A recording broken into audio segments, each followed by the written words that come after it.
My Best Friend Athena by Dana Hammer. Chapter 1. Normally, when I arrive at school, I'm tired and cold and grumpy, but not today, because today I've got the world's coolest necklace, and everyone's gonna notice it and give me compliments. It's a statement necklace, and I got it at an old lady's estate sale yesterday. I was shopping with my best friend Athena when I saw it. It was sitting on a dresser with a bunch of other jewelry, but this necklace was the only one that caught my eye. It's a large octopus with jewel-covered tentacles and 2 pearls for eyes. I tried it on and it looked like the tentacles were reaching around my neck, trying to choke me. I'd never seen anything so cool in my life. It was $20, which was more than I had, but luckily Athena was there and she bought it for me. Athena always has lots of money, because she's a rich kid. That's not why I'm friends with her. Anyway, she saw how sad I was that I couldn't afford the necklace, and she just bought it for me, probably because she has excellent taste and could see what a great investment it would be. She said it was quirky and an interesting piece, which I happen to know is code for high fashion. My mom said it was tacky garbage, but she doesn't know about fashion. She mostly wears gym clothes, even when she's not at the gym, and she never wears jewelry except her wedding ring.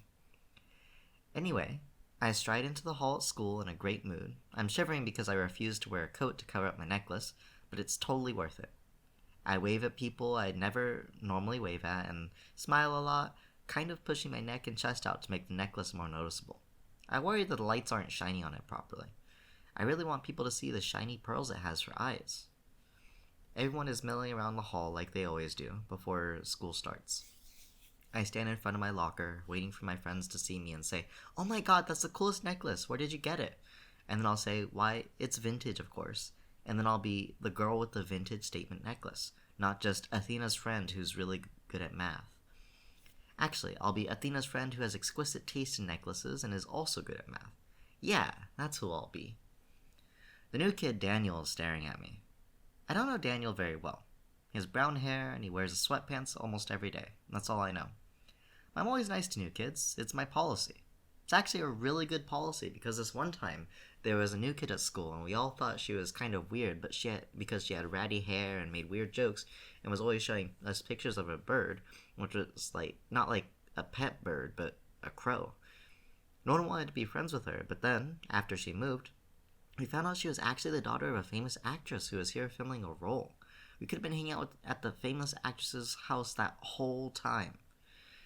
Anyway, my point is, it's always a good idea to be nice to new kids, so I smile at Daniel to be friendly. He doesn't smile back. Instead he says, "Why are you pushing your chest out like that?" Immediately I'm sorry I smiled at him. This boy is rude and tacky.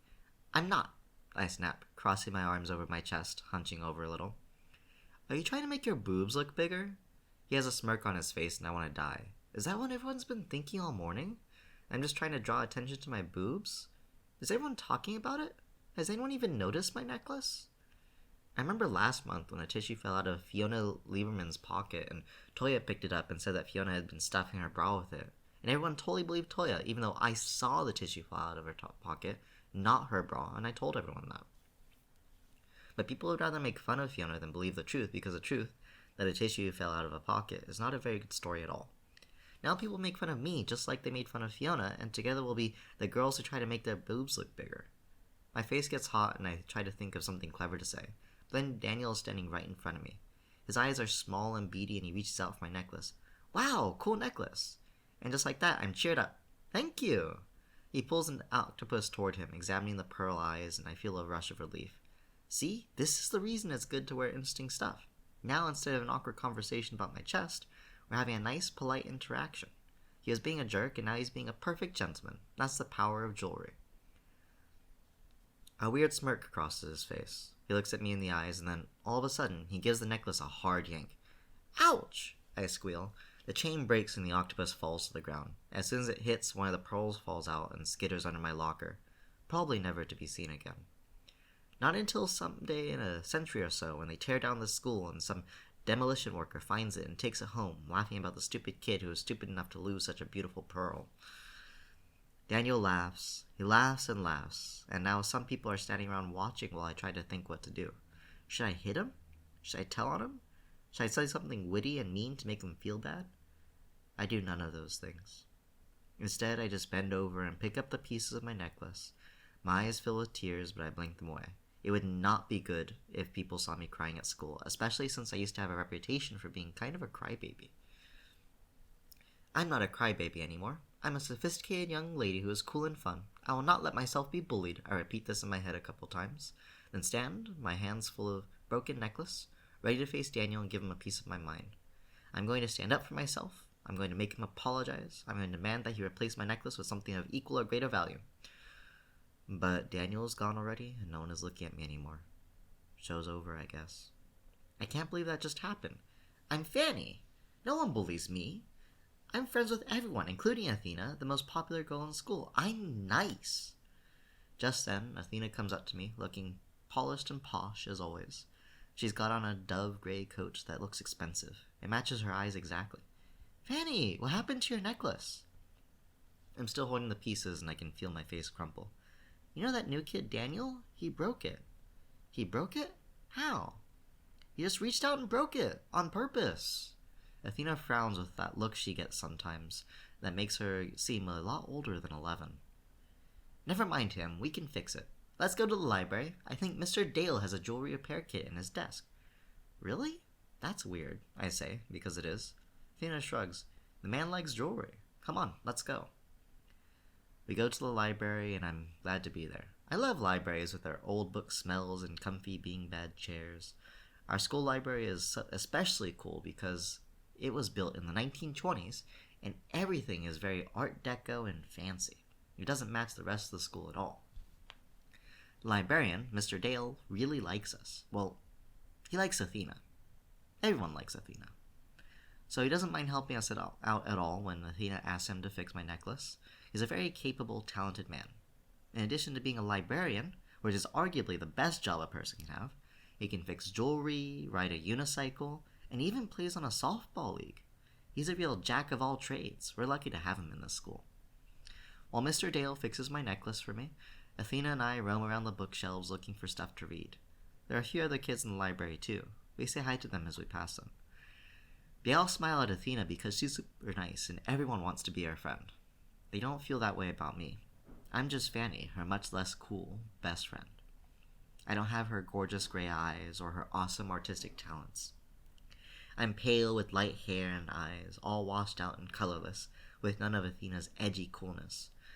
I'm just an ordinary girl with a name that means butt. I once asked my mom why she gave me such a terrible name.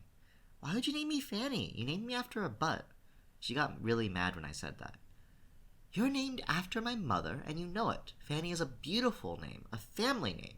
You should be proud to have it. It's easy for my mom to say that because she's named Linda, which doesn't mean any kind of body part. Nobody named Linda gets made fun of for her name. I picked out a mystery book. It's one of those old-fashioned ones where the grown-ups are useless and the kids are in charge of solving crimes. I love books like that, even if they're not very realistic.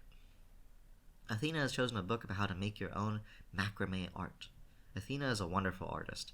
She can paint anything she decides to, and she can make lots of fancy crafts too. Her birthday gifts are always the best because she makes them herself and they're always just what you wanted, but didn't know you wanted until she gave it to you. I'm not good at art. At all. Everything I draw looks like a little kid drew it, with uneven lines and weird proportions. My paintings all look like big blobs of shapeless color. I once managed to slice off the tip of my finger with a paper cutter when we were doing origami. Who hurts themselves on origami day? People who are really bad at art, that's who. But there is one thing Athena and I are equally good at, and that's math. In fact, that's how we became friends in 2nd grade. I had just moved to Athens, Georgia with my family. I was the new kid and didn't have any friends. I sat next to Athena, and I noticed we both did our math problems quickly, and we always get 100% on our tests and assignments. We got bored with the math the other kids were doing, so we started to make our own math worksheets, and we gave them to each other just for fun. After a while, a teacher found out what we were doing, and she gave us our own little math class, just us two, where we did advanced math together. It was cool to have someone who understood how fun math was, who didn't think it was boring or stupid. She was easily the prettiest girl in our class, and she always had the best clothes and the best sense of humor. You spend a lot of time with another person, especially such a cool person, you just naturally become friends. Soon we were playing together at recess and eating lunch together and sleeping in each other's houses. We were best friends and we were inseparable. Now we are the president and vice president of the Meadow Ridge Charter School Math Club, otherwise known as the Math Magicians. I love how nerdy that sounds, but it's actually pretty cool. We get to go to competitions and tournaments. We even got to Washington, D.C. last year, which was fun for everybody, but it was very special for me because that's where I discovered my secret talent. As long as I can remember, I've liked to sing, but never in front of people. I've always sung when I was alone, in the shower, while doing dishes, whenever my parents leave the house. I'll get a hairbrush and pretend it's my microphone and sing to my own choreographed dance moves. I saw a girl doing that in an old movie one time and decided to try it. You know what? It's fun. Anyway, until Washington, D.C., I'd never ever sang in front of other people. You see, I have really bad stage fright. Last month, when I had to give my oral report on Helen Keller, I got so nervous that I started giggling. Once I started giggling, I couldn't stop. I couldn't breathe, much less give my report. It was so much worse because I'd spent the whole night before practicing talking in front of a group. I read it in front of my parents, even though I could tell they were bored and didn't really care about Helen Keller. I practiced in front of a mirror. I was wearing my favorite red dress that always makes me feel confident and pretty, and I pulled my hair back into a ponytail so it wouldn't get in my face when I talked. I'd done so much prep work, and I fell to pieces anyway. Mrs. Caldwell had to ask me to go into the hall until I could calm myself. It was super embarrassing. I never did give my report, and I got a D on that assignment, which, personally, I think is totally unfair. I mean, I still did the report, I just didn't read it in front of the class very well. I should have gotten at least a C. But Miss Caldwell says that being able to speak in front of people is an incredibly important life skill, and once we will all probably need in life at some point. Athena gave her report on the philosopher Plato, and she never giggled once. She stood in front of the class and talked about a guy most of the kids had never even heard of and made him sound interesting. Everyone watched her like she was a celebrity giving a performance, and she even did extra credit and brought in a bunch of homemade baklava and passed it out to everyone. It was so delicious. Of course, she got an A. My point is, I get nervous in front of people, but this day in Washington, D.C., there was a street performer playing a guitar and singing outside the Smithsonian. She had long dreadlocks and wore a brightly painted shirt and no shoes, and she was the coolest thing I'd ever seen. And best of all, the song she was singing, Life of Ice, happens to be my favorite song, one that I always sing to myself when I'm alone. So when I heard this lady singing my song, I couldn't help but sing along quietly just for myself. I guess the performer noticed me singing and how much I was enjoying it because she stretched out her arm to me and invited me to sing with her. I froze. I wanted to sing the song, but all the kids from the math club were there watching, and a bunch of other people were too. There were tourists all over the place, and most of them had phones and cameras. I imagine some nice family from Chicago sitting and watching the vacation video and hearing me sing and saying, "Oh, fast forward it, this girl is the worst." My voice got snuffed out in my throat like a candle. I couldn't breathe right. I felt dizzy. Then Athena patted me on the shoulder, she looked me in the eye and said, "Go sing." And all at once, this rush of bravery and confidence washed over me. I felt like I could sing in front of 1,000 people, 1,000,000 people, and they would all love me. How could they not love me? I was lovable and talented and cool. I walked right up to the lady and started singing loud and strong. And you know what? People did love me. They all clapped and cheered, and later when Athena showed me the video she took of the performance, I nearly cried. It was that good. I know it's not nice to brag. I do. But I'm just being honest. I'm a really, really good singer, and someday I'm going to be able to sing in front of an audience again. I tried a few other times in front of my parents and once at the school talent show. That was a nightmare. But I've never been able to get my confidence back, which is disappointing. But I know one day it'll happen again. In the meantime, I'll keep practicing.